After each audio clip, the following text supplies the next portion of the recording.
ประกอบไปด้วย2ส่วนครับก็คือส่วนปลายแหลมที่เรียกว่า pick up point ส่วนนี้จะทำหน้าที่รับประจุเวลาที่เกิดฟ้าผ่าส่วนต่อมาก็คือส่วน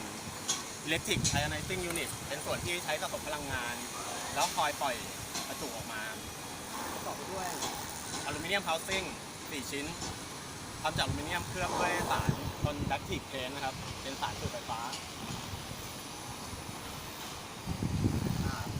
ทีนี้เราจะพูดกันถึงการทำงานของหัวล้อฟ้าระบบ Early Steamer การทำงานของมันก็คือมันจะอาศัยธรรมชาติของฝนฟ้าคะนองฟ้าผ่าเนี่ยครับเวลาที่เกิดพายุฝนฟ้าคะนองก้อนเมฆบนบรรยากาศเนี่ยทางด้านใต้ก้อนเมฆจะสะสมไปด้วยประจุลบทีเนี้ยทางพื้นดินแล้วก็อากาศข้างล่างตรงนี้ครับจะสะสมไปด้วยประจุบวกทีนี้หัวล้อฟ้าเนี่ยมันจะทำการรวบรวมประจุจาก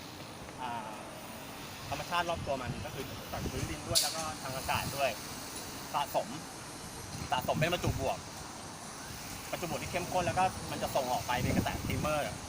ออกไปก่อนที่จะเกิดฟ้าผ่าเขาเลยเรียกว่าEarly Steamerหัวล้อฟ้าจะส่งประจุของมันขึ้นไปทีนี้ประจุบวกที่ส่งไปจากหัวล้อฟ้าเนี่ยมันจะดึงกับประจุลบทางใต้ก้อนเมฆครับทีนี้แล้วบริเวณของหัวล้อฟ้าเนี่ยมันจะเลยกลายเป็นบริเวณที่เหมาะสมที่สุดที่ประจุลบจากก้อนเมฆจะถ่ายเทลงมาแล้วระบบหัวล้อฟ้าEarly Steamerเนี่ยครับมันจะมีรัศมีครอบคลุมของตัวอาคารเนี่ยได้มากกว่าระบบหัวล้อฟ้าแบบฟาราเดย์สำหรับรุ่น LPI ESE 50นี้นะครับถ้าติดตั้งกับเสาที่ความสูง8เมตรเนี่ยจะมีรัศมีครอบคลุมตัวอาคารถึง98เมตรรัศมี98เมตรก็ตีคลุมจากการเป็นได้ศาสตร์ศูนย์กลาง196เมตรเลยครับก็คือคลุมบริเวณข้างเคียงและข้างล่างอะไรหมดอย่างทีนี้เราก็อธิบายทำส่วนหัวล้อฟ้าเสร็จแล้วทีนี้เราจะมาพูดโดยรวมว่าส่วนประกอบของระบบล้อฟ้าEarly Steamerเนี่ยประกอบด้วยอะไรบ้างอันดับแรกก็คือหัวล้อฟ้าที่ได้อธิบายไปแล้วว่าทำงานยังไงก็คือส่งกระแสประจุบวกที่เรียกว่ากระแสสตีมเมอร์เนี่ยขึ้นไปเพื่อดึงประจุลบจากก้อนเมฆลงมาเป็นฟ้าผ่าอย่างไรส่วนที่2ก็คือส่วนของเสานะครับส่วนของเสาที่การติดตั้งก็คือจะต้องใช้เสาที่สูง2เมตรขึ้นไป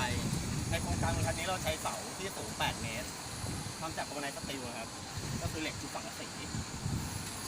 ในส่วนของฐานเขตเนี่ยเราต้องก่อเป็นปูนขึ้นมาเพื่อป้องกันน้ำท่วมจะได้ไม่มีน้ำท่วมขังเสาโครงไนสตีลตัวเนี้ยตรงส่วนของข้างบนเนี่ยเส้นผ่านศูนย์กลางของเสาจะมีขนาด2 นิ้วแต่ส่วนล่างตรงนี้จะมีขนาด2.5 นิ้วต่อกันก้อนครับรวมเป็น8เมตร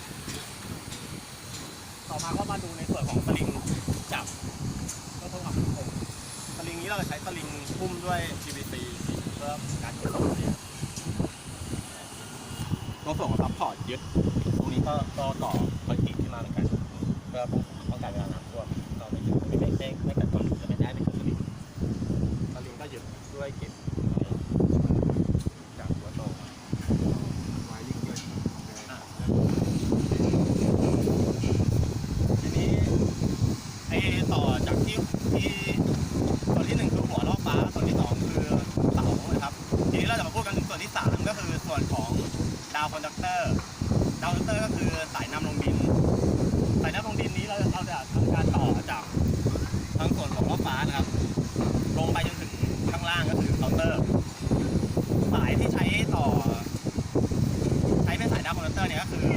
สายแบล็คคอปเปอร์ทองแดงเปลือยครับขนาด95 สแควร์มิลการเดินสายดาวคอนดักเตอร์เนี่ยก็จะพยายามเดินให้เป็นเส้นตรงที่สุดให้มีการหักงอน้อยที่สุดแล้วก็ให้มันลงไปสั้นที่สุดพื้นที่มันสั้นที่สุดเพื่อที่ว่าเวลากระแสไฟฟ้ามันไหลเนี่ยจะได้รวดเร็วแล้วก็ง่ายขึ้นครับ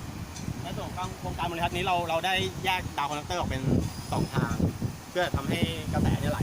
ได้สะดวกยิ่งขึ้นแล้วก็รวดเร็วยิ่งขึ้นครับทีนี้ก็จุดที่แยกเป็น2 ทางส่วนของดาวคอนดักเตอร์นี้เราก็ต้องหุ้มด้วยฉนวนเป็น PVC 1.1 นิ้วครึ่งครับเราต้องใส่ข้อเข้าไปตั้งแต่รอดเป็นข้างในด้วยข้างในเสาเวลาที่เกิดฟ้าผ่าเนี่ยพอลงที่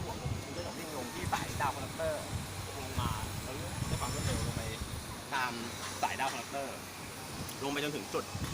ที่เป็นส่วนของ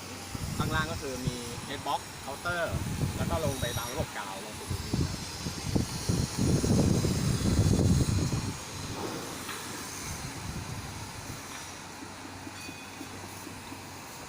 ครับ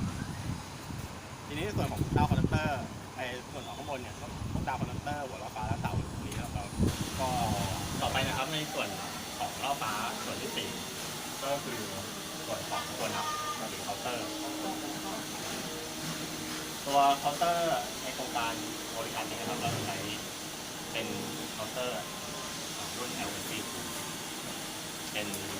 เคาน์เตอร์ที่ทำจากโพลีคาร์บอเนตกันน้ำกันฝุ่นมาตรฐาน IP67ตัวหลักที่วัดได้จะมี7หลักนะครับ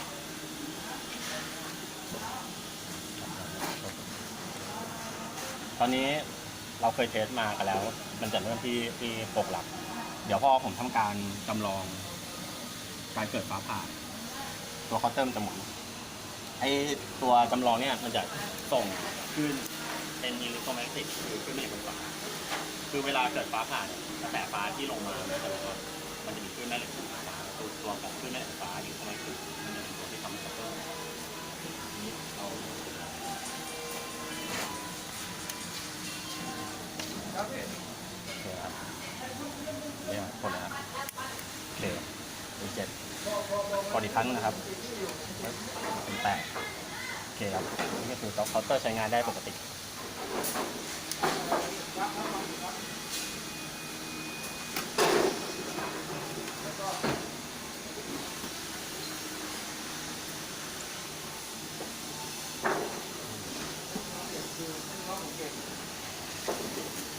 ส่วนต่อไป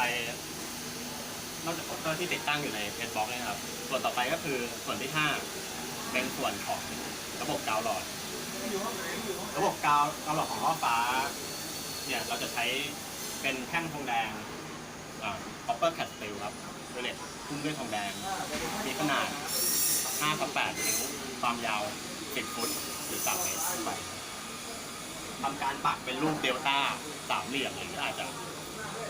ปักตามแนวยาวถ้าเกิดเป็นที่มันได้2แบบ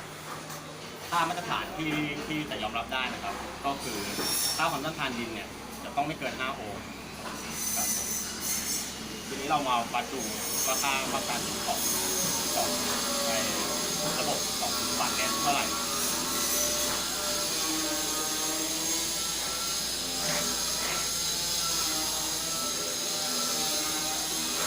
นี่ครับมีเครื่องวัดค่าของ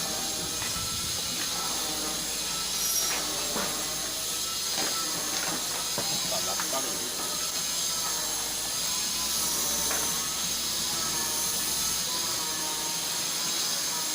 ความต้านทานจะได้ประมาณ 0.51 ก็คือ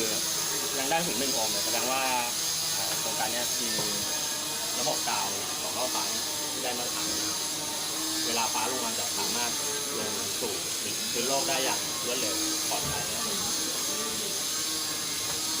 โอเคครับตามมาดูจบการรายงานครับทีนี้ผมขอจบการรายงานในส่วนของระบบล้อฟ้าของโครงการโมนิทัศน์แต่เพียงเท่านี้นะครับครับผมขอบคุณครับ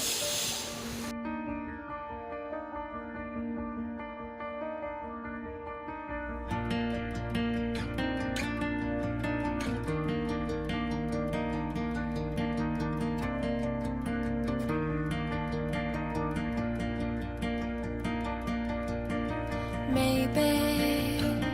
you don't have to smile so sad. Laugh when you're feeling bad. I promise I won't chase you